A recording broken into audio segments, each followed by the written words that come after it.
Hi, everyone, and welcome back to the Real Stuff podcast. I am so excited about today's guest because she is my best friend in the world. You've likely seen me tag her or you've heard me talk about her before, and her name is Lauren Magenta. Lauren is not only someone who I consider truly to be my best friend, but she's also a friend that I made later in life. And I love showing her as an example to people because a lot of people kind of feel like after college, they've made all their friends already. And they're already in the stage of life where they're kind of moving on and just staying in the friend groups that they're in. But Lauren was such a good reminder for me that we can continue to make friends into adulthood. In today's episode, we share all about how the two of us met. We talk about the ins and outs of our friendship. I really wanted to bring her on the show because talk about taboo topics. This is one of those people that between the two of us, nothing is off limits. Absolutely nothing is taboo. From the get-go of our relationship, as you will hear, we were sharing salary numbers with each other and we worked at the same company. We were talking about the inner workings of our unique relationships with our then boyfriends, now husbands, and now both of us being moms together. We are always supporting each other, always helping one another.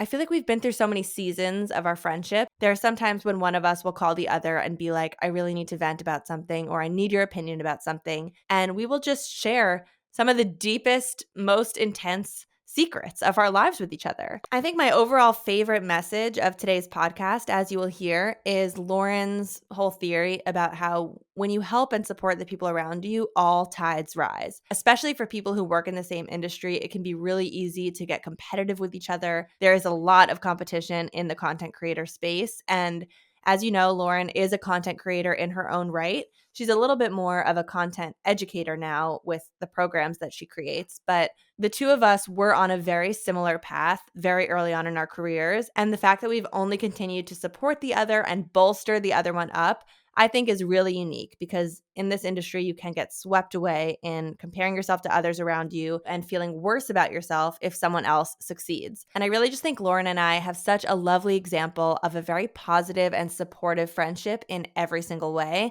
And I cannot wait to bring you inside of it. So let's dive into this episode with Lauren Magenta.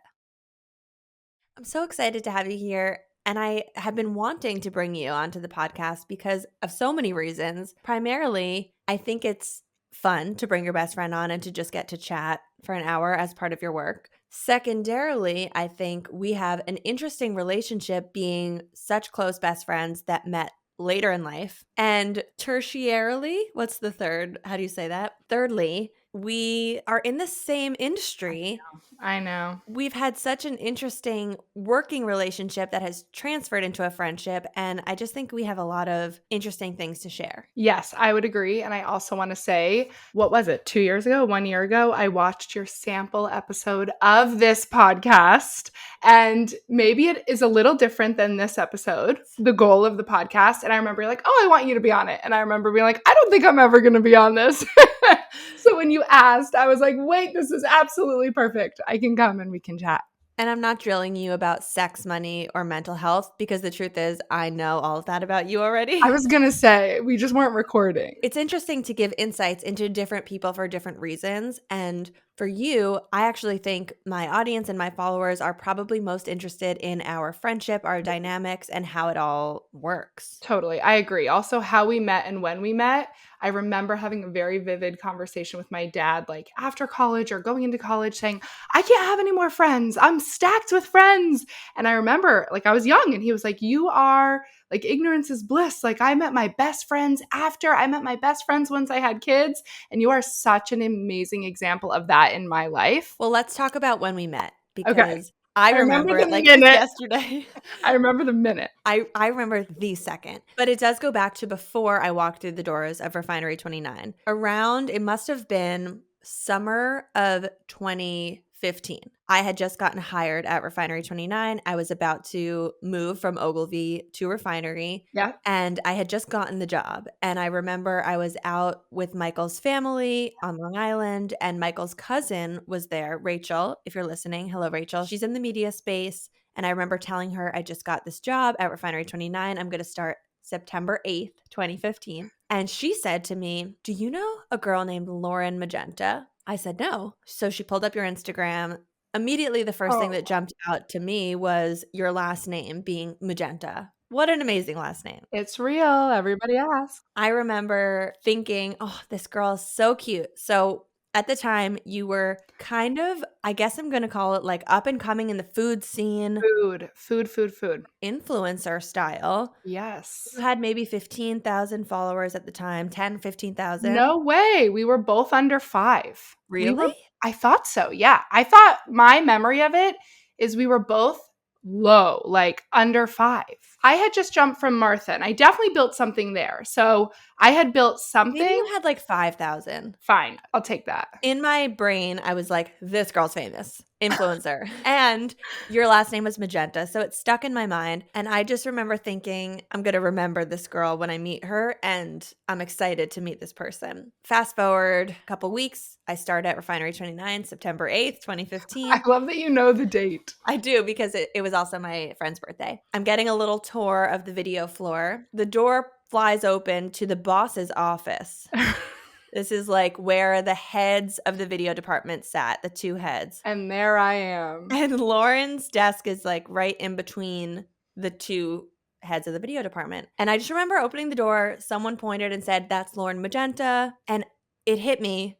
Wait, I've heard this name. I'm supposed to know you. Now in hindsight, it's like, of course, Michael's cousin just told you about I her. know. You were coming to a new job. It was I was your coming to first a new job. day. I absolutely forgot where I had heard your name. I just remembered that I had heard it and that I was supposed to know someone named Magenta. And you said the cutest thing. You said exactly that. You're like, oh, I'm supposed to know you. And I'm like, I have no idea who this girl is.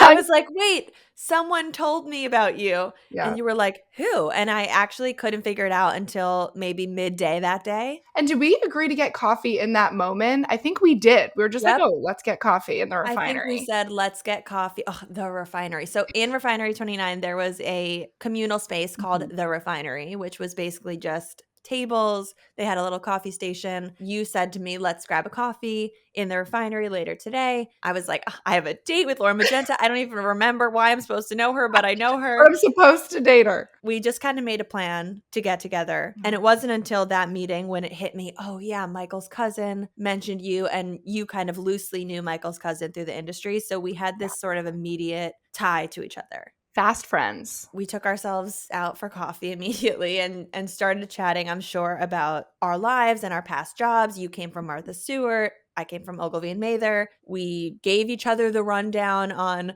our boyfriends who we had been with for a long time. It was a fast first date because I do feel like we spoke about everything. We spoke about our siblings. I learned about Allie, sleepaway camp and college, and it was like a literal fast first date. Can you just sort of back up? What were you hired for? What did you do there? And then we can talk about how you actually started working with me on my series. Totally. So I had only been there. I don't remember the exact date, but I was only there for a couple months before you. I think I had just started. I was brought over because I had worked on building up the internal talent at Martha Stewart. So when I was first there, like I kind of helped take over the YouTube. There was no Instagram video yet, but like how do we turn internal talent in the kitchen doing crafts and food into talent? So I had met, my boss at Refinery at a video conference, and they were like, wait, we need this at Refinery. So it was actually such perfect timing before you because they were trying to do that. They were trying to build up internal talent, which is what I was hired for. So I was kind of hired for you. And then basically within a week of being there, I do feel like our boss brought you into that office, the set office, and said, this is Lucie. Lucie has a notebook of ideas. Lucie, like, what do you want to produce? This is Magenta for YouTube. We landed on, after a long meeting in a dark room, Try Living with Lucie. When I had applied for this role and I had sat in the room and interviewed, and I did have a notebook of ideas, I remember reading maybe 5 or 6 video series ideas that I thought would be fun to host for YouTube. One of them being what turned into Try Living with Lucie. And this was perfect for YouTube. Like this was perfect for saying internally at Refinery, we have all these cool young people who work here, come hang out with us, right? Because that's what we have to put out on social. And you were like the dream for that. Take that, go shoot a pilot. Magenta, you're with her. You're her producer. It's yours, baby. And he just sort of tacked you on to me. And all of a sudden I felt this overwhelming sense of ease that I was going to be able to do the project I wanted to do, but that I had someone with at least some YouTube professional experience with me, because although I had loved making videos my whole life and I had a YouTube series at Johns Hopkins and I loosely knew how to edit video content, being a producer of video content and doing the SEO optimization and the thumbnails and the titles and the community management, I didn't know anything. But I think it was a really good marriage because, to your point, you had this great personality, and then you have me coming in, the strategy and plan for how to produce the show. Well, I think that was something that you taught me as well, because I remember being hell-bent on, listen, if I'm going to claim that I'm doing 5 days of something, You I need did to though. do it. And Totally. I am going to do it, but it's often not going to be live with when I'm filming it. I'm going to do it. I'm going to get all the insights. I'm going to write the script. I'm going to have the experience. I'm going to be able to speak to it. And then I'm going to, at another time, film my interstitial talking segments, recreate me taking a walk to that coffee shop and film it, because 100%. you can't 100%. have access to a videographer 24/7. I'm not actually filming my life 24/7. So in so many ways, the show was this lifestyle vlog, boots on the ground series that seemed like it was happening in real time, but it was very much a produced show with videographers and editors and script writing. 100%. That's what it turned into. Especially when I was writing the scripts and I was filming those interstitial vlog segments, you would often be sitting off to the side of me, listening to what I said. And as we recorded on QuickTime Player on the computer, Can't. you would be kind of viewing it from the audience's ears, and you'd be saying, wait, you have to make a comment about this, or you have to caveat that with this. You know, you understand that not everyone has this experience, but this is how it can apply to them. And the way that you would give me those insights, I think made the show so much more universally applicable rather than just being relevant to a white woman living in New York City. Well, we had that with eating episodes. We had that with money episodes. We had a lot of those moments. I love the early days of building the show with you. I mean, you make such a good point, right? You were a 23, 24-year-old white woman living in New York on $50 a day. That episode really got me. And it was like, well, how do we speak to more people? That was a big one. I remember doing the commentary on that one with you. I remember you saying, think about a woman, because the audience was primarily women. Think about a woman who's 45 living in Oklahoma who's watching this video, and how can this be applicable to her? And it's not just your demographic that you're speaking to. So many things that you said just stuck in my mind as a reminder every time I'm talking to the camera, to remind me how to frame things and how to open up the language to be inclusive and to give people ideas. And that was something I genuinely couldn't have done without you. I love hearing that. I do think that kicking that off, the way that that was produced and you running with it was like, it was such a success. You were so relatable on that show, aspirational, right? Everybody wanted to try these things that you were getting this opportunity to do. And for those who haven't seen it, right, there were sillier, lighter episodes, but then they got heavier and bigger throughout the series, as I'm sure everybody listening must have followed your journey. But it was an incredible progression of a show that speaks to not only the generation's maturity, of course, but yours. And I loved being a part of that. At my first job out of school, when I came in and I was the youngest one on the team, and it was a team of a lot of young women, I remember there being a day when I had this feeling that the other girls were kind of talking about me to each other. And I remember just feeling so uncomfortable. It was actually after, I've told the story before, but my boss at that first job, I told him to take a breath.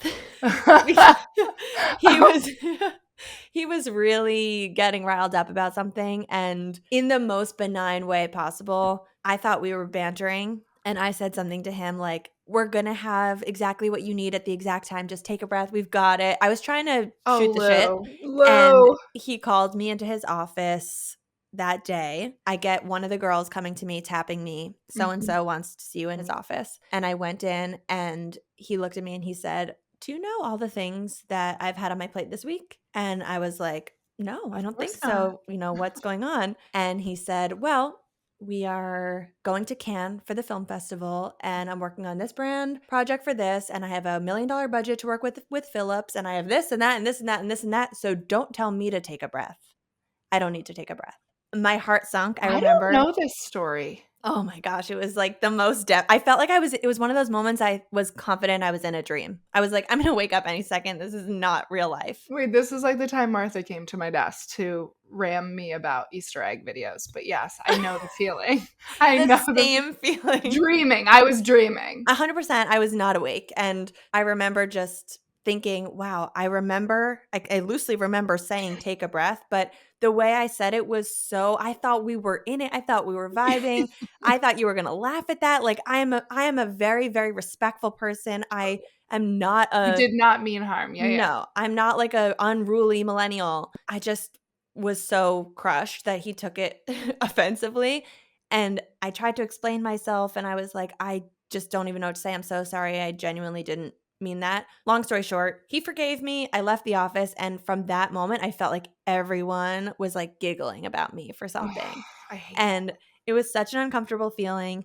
And when I moved jobs, to be honest, entering Refinery 29, I felt a little twinge of skepticism towards other young women in the industry, especially when you're at a company that's 99% women. You're all loosely trying to do the same things. And especially the time that we worked at Refinery 29, I've said this on the podcast before, everyone wanted to be on camera. Everyone Everyone wants to be wanted to on camera build talent. personal brand, grow their Instagram account, work with brands.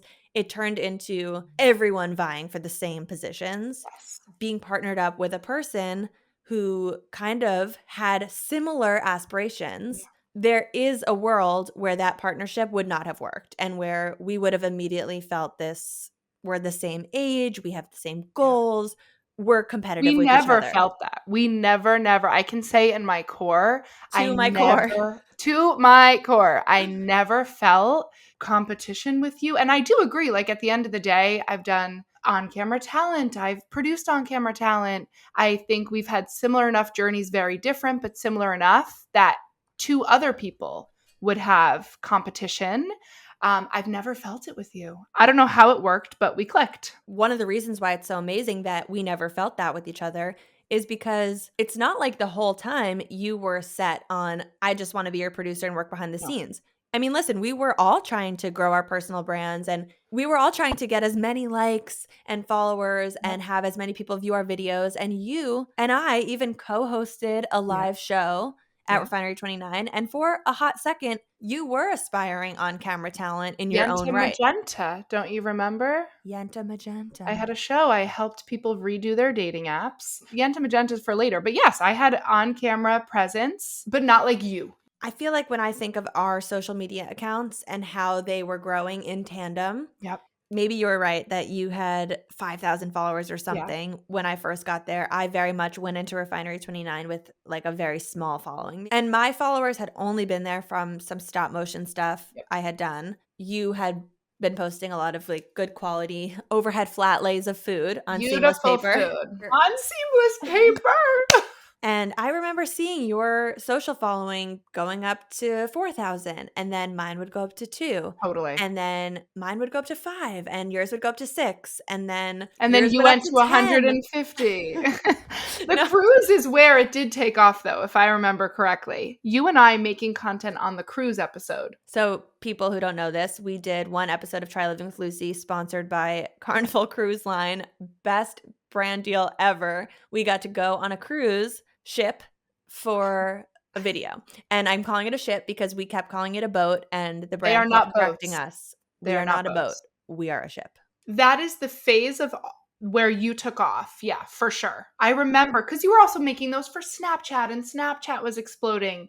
But that is where, you know, I hung at wherever I was at and you went for it. Can you share with the audience how, even if you didn't aspire to be on camera talent, we can all say with confidence that having more followers or getting more engagement on either of our content would be good for whatever it is we were trying to do. So how is it that you as a friend are able to like see someone have their social media blow up and achieve some goals that you want to achieve without having any sense of competition or jealousy or anger or resentment towards them, whereas someone else in your shoes might have been like, I don't want to be friends with this person anymore because they're doing what I want to do? Totally. That's a great question. I think for me, even though still to this day, I love being on camera. I love presenting to people.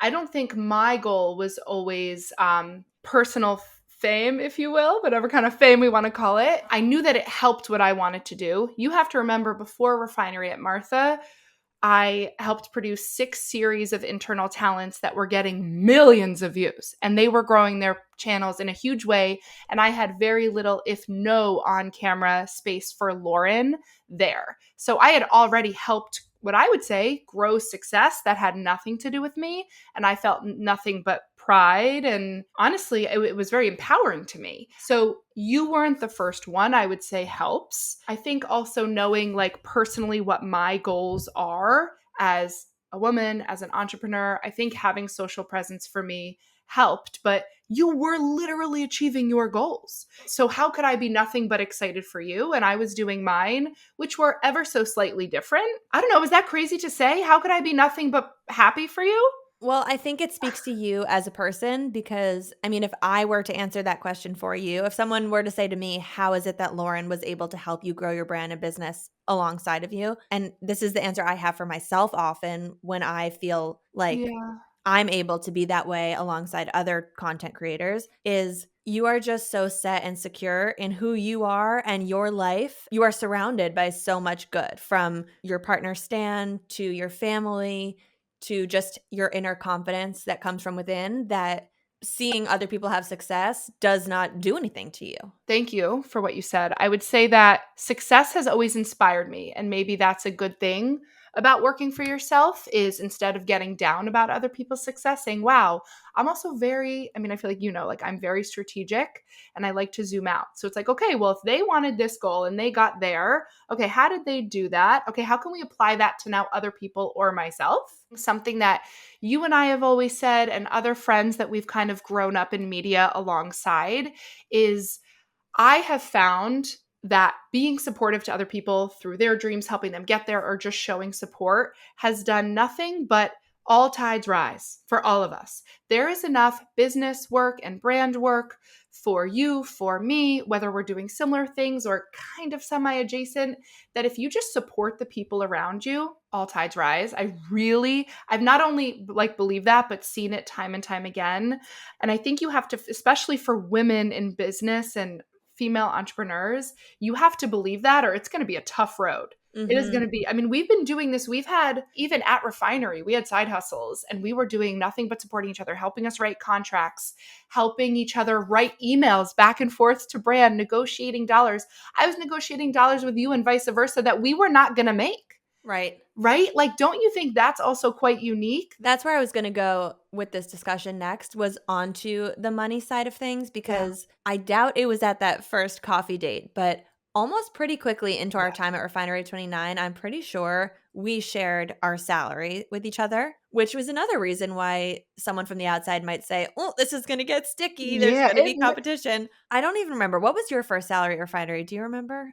Give me a second. I know that my first salary for a fact at Martha Stewart was 40 grand out of college. Then I was like 50 and then I was 60. So I must have gone to Refinery at what, like 65? That was my exact starting salary. I think I was 65. I think we were both making the same amount. That's and I think over time there, we witnessed each other going in for raises, trying to get bonuses. When there were brand deals involved, there were bonus payouts. And I think from the start, maybe not day one, but from the start, we were open with each other and pushing each other to help the other get promoted and get more. Get more. We were always doing that for each other. And don't you think that, I think you also helped me. Can I give you credit for a second? So I think that I grew up with a way different money experience as you. And I've been working, since I was 11 at a bakery, and I was always babysitting and always had so many jobs growing up and saving money, bought my first car. And that definitely built the hustle in me.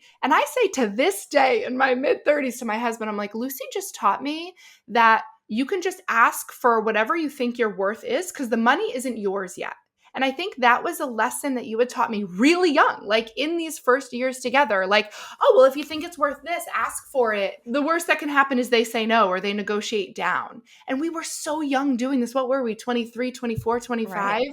And you just pushed me to be like, okay, wait, this isn't mine. This is what I am worth, and I'm going to ask for it. I also think that your experience of having student loan debt Oh, yeah. that you were able to pay off, you were very open with me about that from the start. I think that opened my eyes too and taught me something I didn't know about money because, as I've shared before, I didn't graduate with any student loan debt. And actually, the community that I came from, very few people received loans to go to college. Yep. Going to Refinery 29 and not only realizing that most people there were in student loan debt, Yep. but actually no one was talking about it except for you. To me, it really did help open my eyes. Speaking of the money episode of the show, being able to change how I'm talking about money, knowing that not everyone comes from my upbringing and my background and my experience, you made me like a more worldly person. Thank you. I think that it is such a good point. We didn't touch on this when we were talking about Try Living, but without a doubt, you and I have such similar upbringings when it comes to family support, love around us, the partners we chose, the way we're raising our children. We are so similar, but there is a couple elements of our upbringings that are wildly different that we've learned so much from each other. And similar to the support in career growth, the support we've given each other through all of these steps in our lives, I just think we share like 100% our truths. And also, don't you think feedback to the other person's life? I just think we have this flatline support. Absolutely. And even when we were still at Refinery 29, even when we were still loosely on the same trajectory and on camera together and trying to do similar things, coming to each other with, hey, this brand just reached out to me. How much? How much do you think I should charge them for this? How do I ask them for more? Can you send me that deck that you made for that brand? Can you send me the contract you signed so I can read that language? We were just open books to each other. I remember sitting at the printer in a corner. I was getting a monthly contract that was pretty big for me. It was $1,500 a month. And to the note about student debt, I was paying $1,200 a month student debt every month until I paid it off. And some months, if I made more in freelance, I would put it towards the debt. I paid off $98,000 before my first daughter was born, which I'm very, very, very proud of. I remember I'm so proud of you for that. Thank you. It was huge. Now, do I regret it? Maybe I should have bought a house first. But hey, student debt's gone.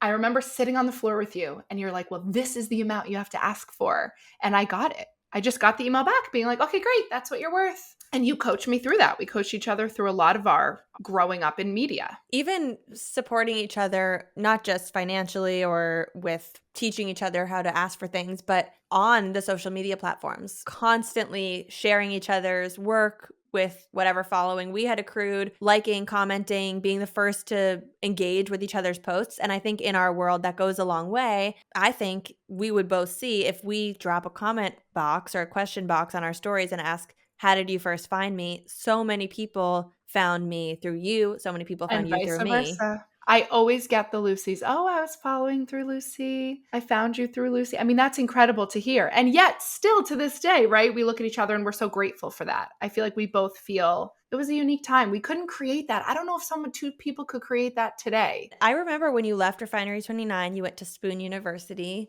That was another moment of you literally telling me exactly what the salary was, exactly what the stock situation was. Right. We both working at Refinery 29 got stock as part of our refinery deals, which we've since been paid out on ever since Vice bought them. Thank you. Thank you, Refinery 29, for being sold to Vice. Sharing details like that, it really is, especially for people who work at the same company, so taboo.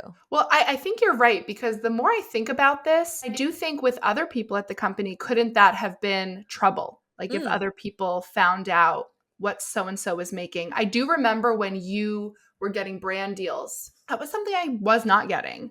And I do feel like it was helping you, or we would try to bundle things together for you. Like, oh, we'll also offer this, or turn on a social engagement, whatever the case may be. It is probably very uncommon for two people at the same company with similar careers to share salaries. When you're talking about how you really felt like your calling was building people and growing people and being that behind the scenes force to help them, it's like we should have known at that time where your business was heading and what you do today, which I'll give you a chance if you want to just share what you do today. Everyone's going to say, oh, she was doing this from the start. Wait, I am literally having this existential, thank you for saying this. I am having this existential crisis on this podcast. I was like, wait a second.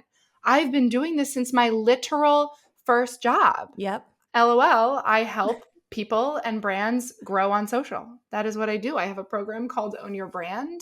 I work with brands in a cohort or one-on-one, and I help them strategically create social content to get to their business or professional goals. Not only did we meet at Refinery 29 and become really close friends, but we're talking the type of friends that bridesmaids in each other's weddings, couple friends, like our husbands are friends. We've gone weekends together, the 4 of us before kids. We spend weekends together, the 8 of us. Well, now it'll be 8. Yes. Wait, we've gone glamping together.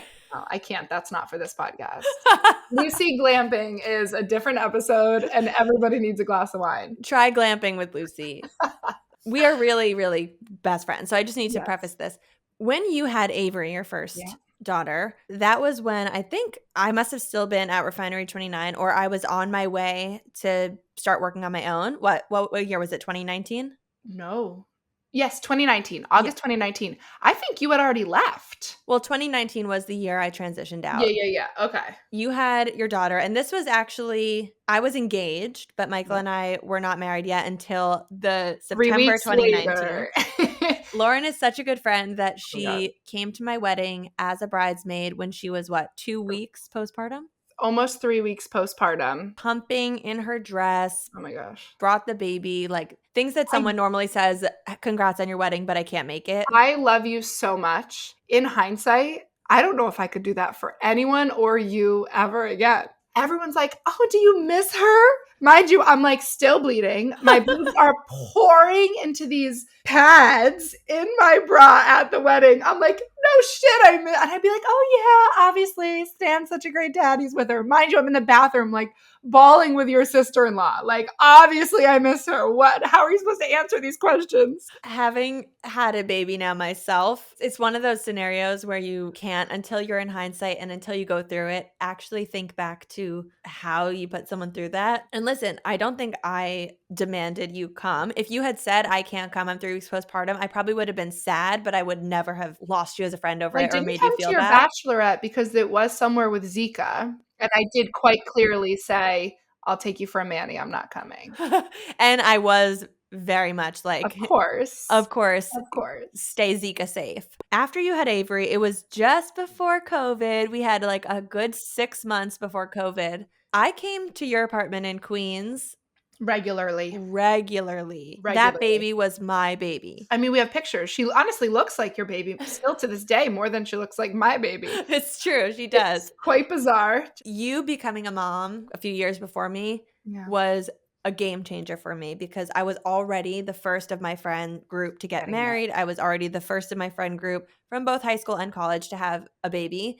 And you were my one friend who had already had a baby. And you cannot survive as a new mom without a friend that is a mom. And you need to make mom friends if you're in that boat because mom friends are everything. And I've since made, in New York City, I made amazing mom friends who all live near me. And now living in my new town, the whole town is moms. But you were my one person. And the way you've changed my approach to motherhood, and we have so many of the same values and ideas and parenting tips and tactics, and that's why I love spending time together as a family because the way you and Stan are with your girls is, I think, very similar to how Michael and I approach parenting with our kids. I also feel like Milo and Avery are, well, she's years older than him, but when I'm with them, I always feel like he feels like a mini Avery to me. Mm-hmm. They have different interests, but I do feel like our firstborns are like siblings. And what's also amazing about our relationship, I mentioned Michael and Stan having their relationship and how the 4 of us are a nice little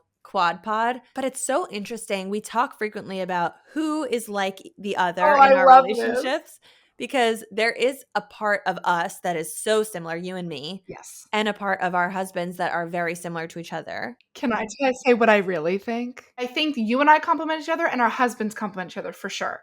I think there is a bizarre bond, or like the way I see it, of how similar you and Stan are and how similar Michael and I are when the four of us are together. I don't know if I've ever told Michael this. I've told Stan this. I think you said it when we were When we were together. together. Oh yeah, when we cracking were up. playing that game. Cracking up. Cracking. Because Michael and I, you have to remember, are both Cancers born days apart the same year. Mm-hmm. You and Stan have no astrological things in common.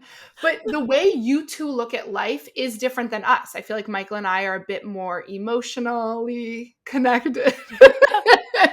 And you and Stan are just very similar. Like the way you look at scenarios, like you don't have a blip of anxiety or nervousness. Like, I don't know. I just view you two as similar and us as similar. Well, I think that you're right. I think you and Michael are more deeply feeling humans. Oh, for sure. I tend to view things as let's look on the bright side, or that's not that big of a deal, or let's zoom out and look as if we're sitting in space looking at the earth like we are on a rock. Does that really matter?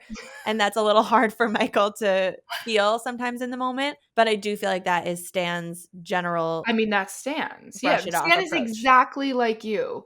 You know, he'll always say zoom out. And I do. I mean, obviously, Michael and I are well put together adults, but we do feel things. And Stan will often say what you say. Like, I get the same feedback from both of you. But then there is such a part of us that we are the same. I mean, I know. And maybe it's just the social personality side of it, where we have a very similar bubbly, loud, vivacious approach to life, where Michael and Stan do tend to sit back. They just relax. They're really funny and vibrant when you're talking to them, but if you're not talking to them, they don't feel the need to insert themselves in the conversation. 1000%. Where you and I are like, ah.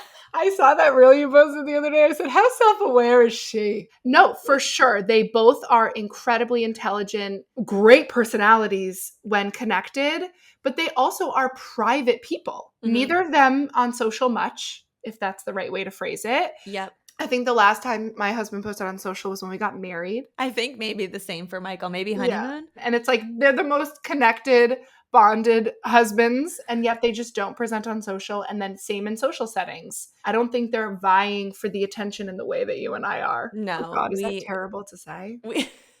I mean, we just thrive on socializing. I did have this whole other topic that I wanted to go to, but now I'm forgetting it. Oh, I know what it was. We wanted to talk about resolutions or plans for the future. That was it. Because this episode is likely coming out as we transition into a new year. Amazing. A lot of our conversations tend to be things we want to improve about ourselves, Yes. or business goals we have, life goals we have, family goals. So I would love to hear if going into 2025, are you working on any resolutions? I love that. I've had two that I've been writing out and sharing. I would say the number one in 2025 for me is physical and mental health being prioritized. I think you may or may not relate to this, but I've had two children. I'm running two businesses. My health gets deprioritized, whether it's my literal health or mental health. In 2024, it sounds so horrific to say, but like I wasn't even eating lunch until I worked with a health coach. I'm just blowing through my workday so that I can go and be an amazing mom and then hustle through my evening and hang out with Stan. So I think mental and just physical body health is the most important, prioritizing myself. And how are you doing that? Okay. So, well, I do have diabetes. I don't know if we didn't talk about that, but I've had a chronic illness for 21 years. I honestly feel like I have not been the best version of myself as a diabetic. This year, just life kind of got in the way. So ensuring that I am staying on top. And by the way, my A1C is great for those who know about it. I obviously take my medicine, but it is not as perfect as I would like it to be. Going back to therapy is super important to me. I'm a firm believer in going to therapy before you need therapy and having that support in general, or if and when things happen. Exercise is a huge thing. Exercising, like having a plan and not skipping it. I have a treadmill right next to my desk. And like, no matter what, I walk a mile a day. Because I don't know if you can relate to this, but as an entrepreneur, there will be days where if I'm glued to my laptop, I am just glued and I've got goals and I've got to hit them. And again, my health gets deprioritized. Mm-hmm. But I think seeing our parents and grandparents getting older, I'm like, okay, if I don't make these changes now, not to be morbid, but it's important now to take care of ourselves. So, eating better, exercising, mental health, and just staying on top of the chronic illnesses I have. My other one, okay, I'm interested to hear if you relate to this one before you tell me yours. I feel like I have 2 kids. My oldest one is going to be 5.5. I think I'm doing the best I can as a mom and like trying my damnedest. And I've also built my business to a really beautiful place. I would like to marry the two in 2025. I read this great book called Uptime by Laura Mae Martin. I really want you to read it or listen to it. Basically, it talks about like, you're not two people balancing work Lauren and home Lauren. That's the same Lauren. And if insurance calls during work hours, what are you going to do? Shut off work Lauren and handle personal issues? So in 2025, I'm trying to prioritize marrying career Lauren and mother and wife Lauren to kind of flow a little bit better so that I don't feel imbalances through my week, my month, my year. Okay, can you give me some actionable tips on how the book tells you to do that? Totally. So, well, the book I'm being serious. You have to read this. Okay. The thing that I learned from the book, Uptime, is this. Do I have it near me? Oh, I have it near me. I can grab it. But there's a triangle in the book: productivity, vision, and execution. Okay, this is it. For the record, now you know I'm a visual person because there's no triangle. It's 3 things together, so I see it in my head. So the principles of productivity. Productivity equals vision plus execution. So it's, what do you want to be doing? And when are you the best at doing it? And that's the thing I'm taking into 2025. I feel like that book and this goal is verbalizing the exact thing. It's the exact thing we talked about on that walk when you came to visit me, because I felt leading up to about the summer of this year, Yeah. I felt that, coming from a corporate job where I very much saw Monday to Friday from 9 to 5 as the working hours. Once I went off on my own, I just deemed those the working hours in the day. Well, because that's what gave you success. Like, that's how I feel. I was like, oh, I was successful doing those things, and I sat my tush down. Even on days when there wasn't much to do, I was refreshing the email. I was working on stuff to get ahead. Yep. I was saying it's a work hour, so I'm going to be working now. Especially having kids, especially now having 2 kids. What a colossal waste of time to be sitting at the desk just because it's Monday through Friday from 9 to 5, refreshing your email when you could be doing something else with that time, and I'm not actually being productive, and there's I don't even have a project that's hanging in the balance right now. So what am I doing? And I did have a big reckoning with this after I moved to this new town and we're settling into the house and I had a second kid on the way. Fast forward to actually having the baby and taking somewhat of a maternity leave, which was a loose leave, but basically just meant that my team knew that I didn't want to do so many projects during that time. So we massively slowed down my brand deal business. This 4-month period has been probably my best in terms of growth, not necessarily my most lucrative period, but Yep. I was pleased with the amount of money that was coming in. Like, it was enough to make me feel like I was being productive from a financial standpoint. But from a personal standpoint, I had so much breathing room. I had so much time to enjoy spending with my kids. And it actually gave me so much more of a clear head that I was able to create content from a real place of inspiration, emotion, and it's been showing and paying off in the way the content's been received and been performing on social media. And it's actually grown my social accounts more in 2 months than I have in 2 years prior when I was totally plateaued. And I said to Michael, when I return from this maternity leave and it's now 2025 and I'm in a new year, why would I just throw myself back into, okay, Monday through Friday, 9 to 5, sit at the desk again and just make. Got to keep your content active, got to post every day just to stay active. Why would I do that instead of, as you're saying, this is the perfect way to verbalize it, marrying work Lucie and personal Lucie? I feel like if I'm going to do something for work and I'm going to sit down and make something, it has to be for a set reason. Either it's a brand deal that I'm excited for and I've committed to and I'm doing it for pay, or it's something that I'm interested in creating and I'm inspired by and yearning to make this, which happens often with editing videos and creating content. If it's not one of those 2 reasons, close the computer, goodbye. My goal this year is to just enjoy my life and enjoy my year. And I know that's going to mean doing some work and spending time with family, but I just want it to all feel like one and not like this constant, this week I'm all about work and this week I'm all about my family and I'm doing no work and making no money. I just want it to be smooth sailing. Yep. And listen, in life, we know shoes drop, things happen, but that is absolutely the resolution and the goal that I have as well. I think the one thing I also learned from just general productivity is downtime, or whatever we want to call it. You taking a tennis lesson, or you being with Coco for a morning walk when the weather gets nice again. In those moments, kind of like we talked about, all tides rise when we support each other. When we have time for our brains, our creative, busy, entrepreneurial brains to go, all tides rise within ourselves as well. When Yep. I have that, I don't want to call it free time, but time away from my laptop is when my business ideas come, or a different way of looking at things, like all the pathways in my brain open up. And I'm like, okay, great. Now I will be more efficient when I get to my computer. Can I tell you that if there's one piece of advice I could give to a young woman trying to build a business, or just her career in general, it is like what my goals are this year.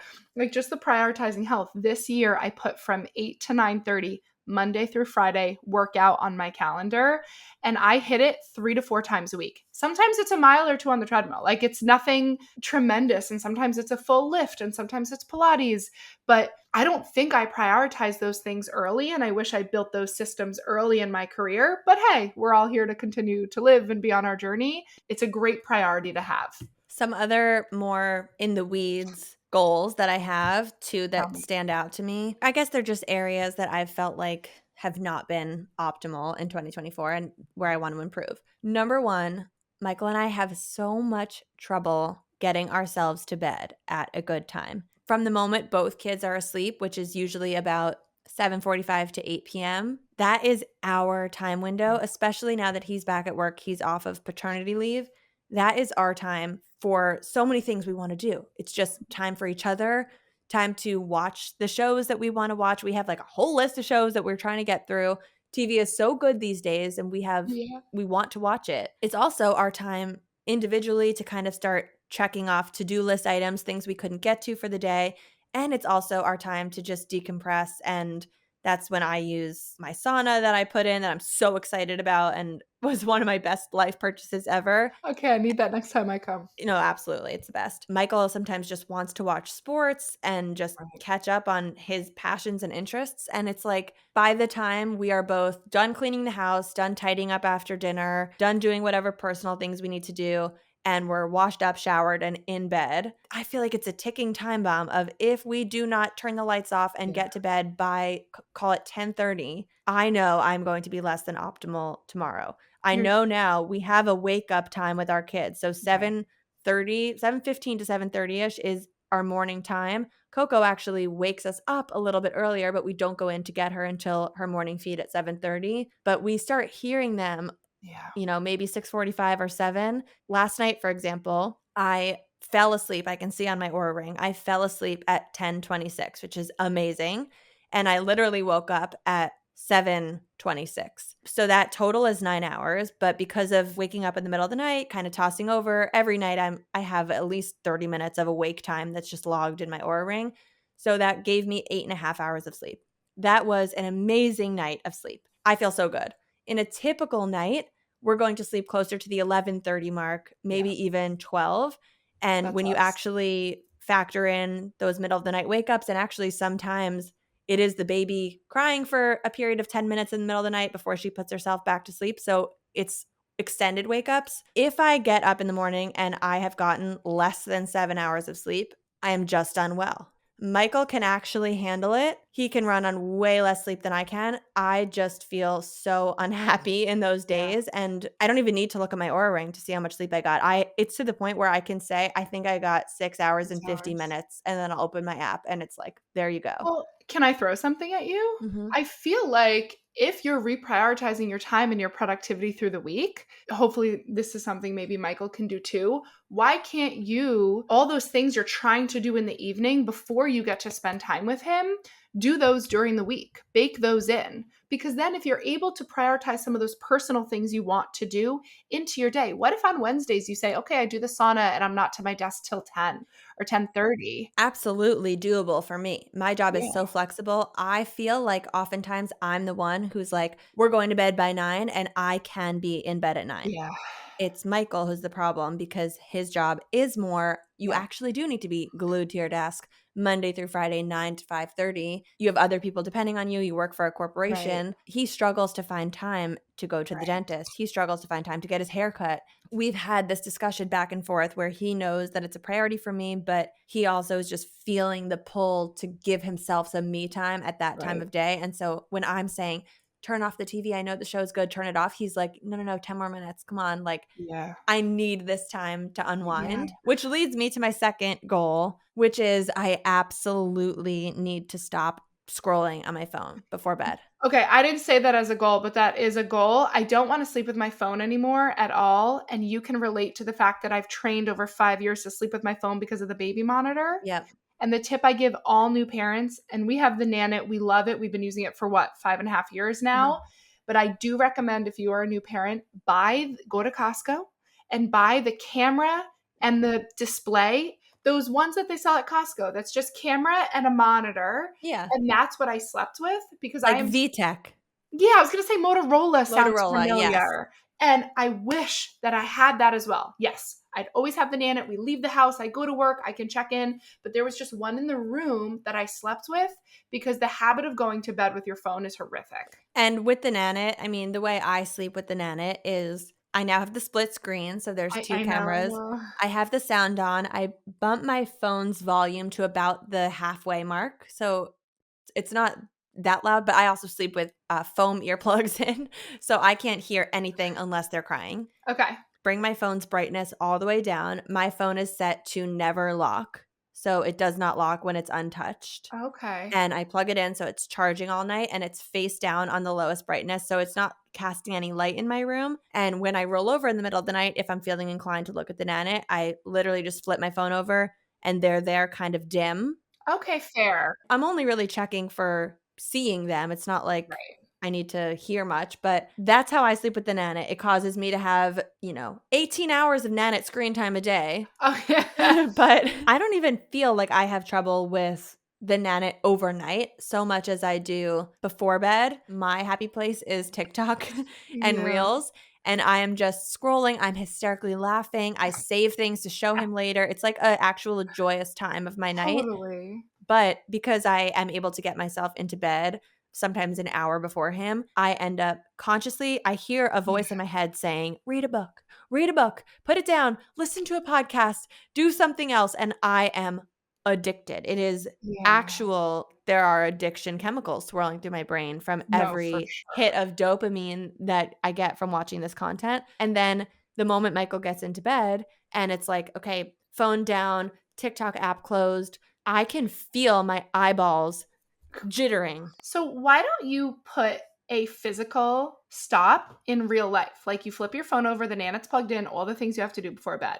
Why don't you literally put your water glass or your glasses or an inanimate object that's on your bedside table on top of your phone and do that for a week? Like literally say to yourself, self, I am not touching my phone for a week and I'm going to evaluate how I feel on Sunday. Mm. Like literally text me on Friday. Do it from tonight on. I will do the same thing. Like my routine's the same. We get to bed, stand showers, I pick up my phone and I'm scrolling. And I always say to myself, oh, I help people on social. I'm strategically scrolling. I'm finding reels for later. I do not need to do that at mine is 11 p.m. Mine isn't even 9:30 or 10:30. Mine is 11 p.m. Too late. I know this episode is going to be coming out kind of closer to the start of the new year, but right now it's actually December 16th. I would like to start that today. That's one of my least favorite things about resolutions is when you say, I'll do it on January 1st. No, no, no. Totally. We're starting now. Starting now, you and me, we're starting now. There's no need to pick up your phone once you're in bed. I do think we're in this annoying thing where like my medicine's on my phone and my alerts are on my phone and our kids are on our phones and we need that,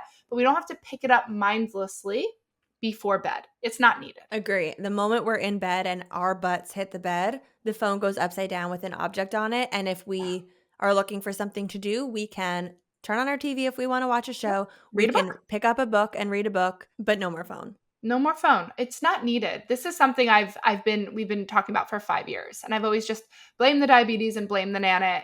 But it's like, there's no need to pick it up. Okay, I'm on board. Okay, Laura, we Wow. could really go on and just Yeah. chit chat, but I'm just so happy to have the chance to bring you onto the show to introduce my audience to you, although I'm sure many of them already know you if you're not following her. At Lauren Magenta, check out Own Your Brand, her incredible business. I truly love you to the moon and back. Couldn't imagine my adult years without you. I'm still upset we didn't know each other as kids because I feel like we would I have been best friends know. then too. To my core, I am beyond grateful to have met you when we met. And I think everything we've built alone and together and shared is like makes me very, very emotional, even though you moved so far away from me. We prioritize each other, we prioritize our friendship, and we prioritize our families together. And I love that for us. And I'm happy to be on here. And look, we even touched on some of your main topics. So it wasn't We a did. total wash. I love you. I love you. I love And you. thank you for coming on. Have a great day. I'll see you later. You too. Thank you so much for tuning in to The Real Stuff. I'm Lucie Fink. Don't forget to follow the show on social media at The Real Stuff Pod. And if you're liking these episodes, please head over to Apple Podcasts and leave us a written review. It helps the show so much. And if you're feeling called to come on the show, visit luciefink.com/apply and tell us your story. We'll see you next week for another intimate conversation on The Real Stuff.